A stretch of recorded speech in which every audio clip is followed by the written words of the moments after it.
Hello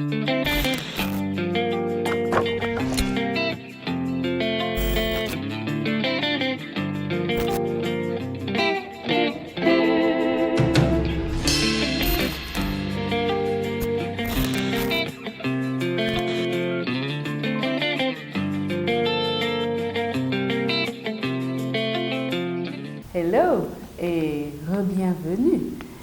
Aujourd'hui, nous allons parler du permis d'exploitation environnementale.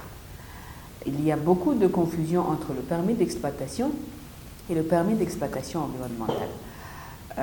Certaines personnes me disent « oui, mais j'ai déjà le permis d'exploitation, à quoi ça me sert d'avoir ce permis d'exploitation environnementale ?» Je vais vous expliquer très rapidement. Alors, le permis d'exploitation, c'est un permis d'exploitation sectoriel, c'est-à-dire il est délivré par le ministre du secteur dans lequel vous menez votre activité. Prenons un exemple. Vous êtes dans le secteur de l'agriculture, vous voulez ouvrir des fermes, vous irez au ministère de l'Agriculture et vous allez demander un permis d'exploitation. C'est ça le permis d'exploitation sectoriel. Mais on appelle ça permis d'exploitation. Alors, le permis d'exploitation environnementale, c'est quoi? Le permis d'exploitation environnementale, c'est un permis d'exploitation, c'est une autorisation qui vous est donnée par le ministère de l'Environnement pour vous permettre de fonctionner. Normalement, lorsque vous déposez votre dossier au ministère de l'Agriculture, pour rester dans l'exemple que j'ai donné tantôt, vous avez beaucoup de documents à mettre dans le dossier pour recevoir le permis d'exploitation du ministre de l'Agriculture. Parmi les éléments que vous devez ajouter dans le dossier, il y a le numéro RCCN, les études de faisabilité, mais il y a aussi le permis d'exploitation environnementale.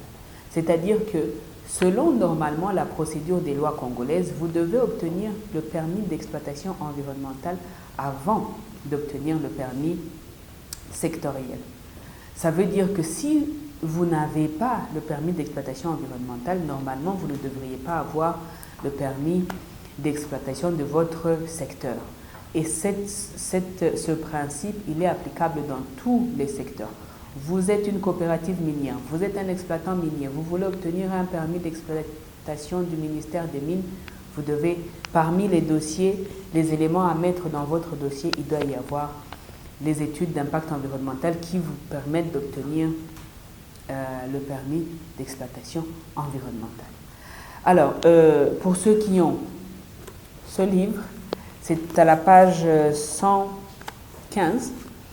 Et je voulais vérifier un autre point, c'est que la différence dans ce cas entre le permis d'exploitation et le permis d'exploitation sectoriel et le permis d'exploitation environnementale, c'est que le permis d'exploitation sectoriel, il est donné par le ministre d'un secteur donné.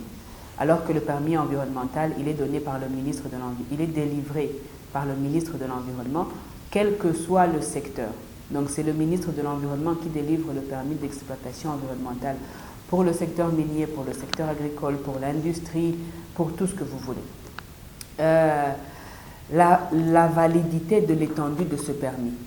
Pour le permis d'exploitation environnementale, il est valide pour un projet. Ça veut dire que si vous avez 5 fermes dans 5 provinces différentes, ou même dans la même province, mais sur 5 lieux différents, vous devrez avoir 5 permis d'exploitation environnementaux, alors que vous n'avez qu'un seul permis d'exploitation du ministre de l'Agriculture.